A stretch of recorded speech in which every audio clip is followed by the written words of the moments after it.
ये 90 की दिहाई की कुछ क्लिपिंग्स मैंने आपके सामने रखी है। कोई फ़र्क है 2023 में या 1993, 94, 95 में?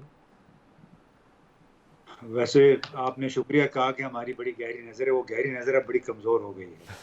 जो हाल ही में जो वाक़यात हुए ना, तो उसने ब्लर कर दिया उस नज़र को।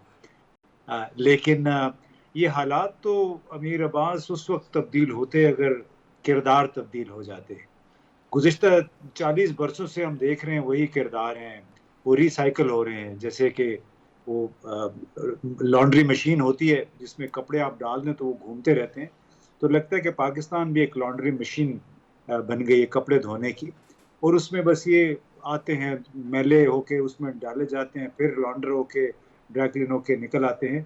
तो बुनियादी तौर पे न तो किरदार तब्दील हुए हैं और न ही वो ज़हनियत, जो माइंडसेट जिसको कहते हैं, यानी कि हम हुक्मरान घराना, हम इस मुल्क के रखवाले हैं, वो माइंडसेट जब तक तब्दील नहीं होगा। मैं अभी भी कहीं से एक जगह से उठ के आया, तो वहां पे बैठ के 2 घंटे मैंने गुजारे, तो मुझे अंदाजा हुआ कि पाकिस्तान तरक्की क्यों नहीं कर सका, पाकिस्तान नालायकी से और अशराफियत से जान क्यों नहीं छुड़ा सका है। मैं तो सर पकड़ के रह गया 2 घंटे मैंने जहाँ पे गुजारे, कि शायद हम लोगों की तकदीर में यही लिख दिया गया कि जो हम पे जनरल ज़िया-उल हक ने लोग मुसल्लत किए थे, वही लोग आज भी हम पे मुसल्लत हैं। और उसमें जो पीपल्स पार्टी है, जिसको हम लेसर इवल समझते थे, हम नजरियाती तौर पे उसके करीब थे, जी। उसने भी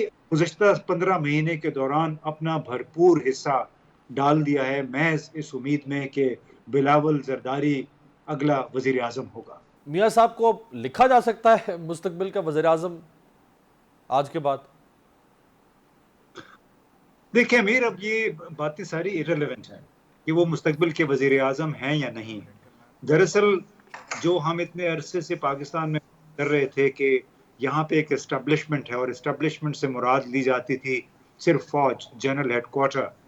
अभी दरअसल नवाज शरीफ, आसिफ जरदारी, शहबाज शरीफ, ये सारे एस्टेब्लिशमेंट का हिस्सा बन गए हैं। ये खुद बजाते खुद अब एस्टेब्लिशमेंट हैं, सिविलियन एस्टेब्लिशमेंट हैं, जो कि मिलिट्री एस्टेब्लिशमेंट के लिए एक कवर का काम कर रही है। आपने देखा जो 15-16 महीने जिस तरह इन्होंने हुकूमत की, जितनी चापलूसी की दोनों बड़ी जमातों ने मिलके, तो इसलिए क्योंकि ये कहते हैं कि हम हुक्मरान घराना है, तो इसी शरीफ घराने में से कोई वजीर आजम निकलेगा, उसी भुट्टो या जरदारी घराने में से एक वजीर आजम निकलेगा।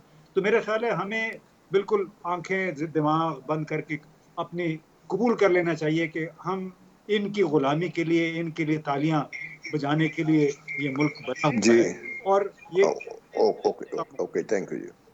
जी जी, इम्तियाज साहब। जी, मैं बस मेरी बात खत्म होगी कि बुनियादी तौर पे वजीर आजम हैं या नहीं है, पाकिस्तान के फैसले, पाकिस्तान की मईशत के सियासी फैसले इन्हीं के जरिए होंगे, चाहे ये खुद करें, चाहे इनको लाने वाले करें। तो यही इस्टेब्लिशमेंट का चेहरा है। इम्तियाज साहब, पीपल्स पार्टी कह रही है कि तहरीक इंसाफ अगर इलेक्शन में नहीं होगी तो इलेक्शन शफाफ नहीं होंगे। तहरीक इंसाफ वैसे खामोश है, पीपल्स पार्टी अदम एतमाद का इजहार कर चुकी है मियाँ साहब के ऊपर और इलेक्शनरिंग प्रोसेस के ऊपर। मियाँ साहब भी की बड़ी मानी खेज खामोशी है, कुछ बात नहीं कर रहे आने वाले इलेक्शन की तारीख के ऊपर।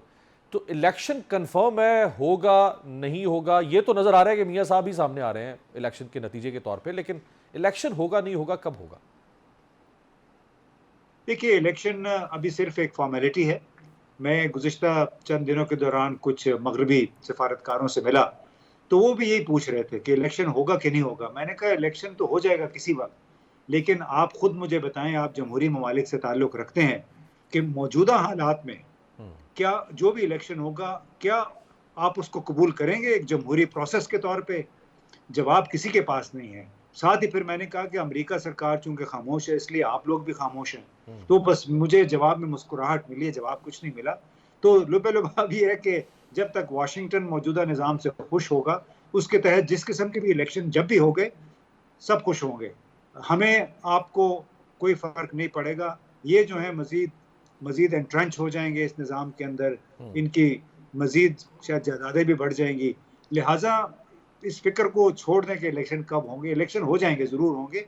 वो टाइमिंग के हिसाब से इन्होंने अपना खुद फैसला करना है। अलबत्ता अगर फौरी तौर पे जब तक पीटीआई को मुकम्मल प्लेइंग फील्ड, खुला मैदान नहीं दिया जाता, जब तक उसके तमाम लोगों के खिलाफ मुकदमे खत्म नहीं होते, जैसे कल ही इश्तिहारी करार दिया गया 10 रहनुमाओं को, तो उस सूरत में इलेक्शन हो ना हो किसी को क्या फ़र्क पड़ता है। ये तो कि वो बल्कि आजकल एक मीम भी चल रही है व्हाट्सएप पे कि ये वाहिद मुल्क है कि जिसमें पता नहीं कि इलेक्शन कब होगा, लेकिन इतना पता है कि उसका रिजल्ट क्या होगा। रिजल्ट क्या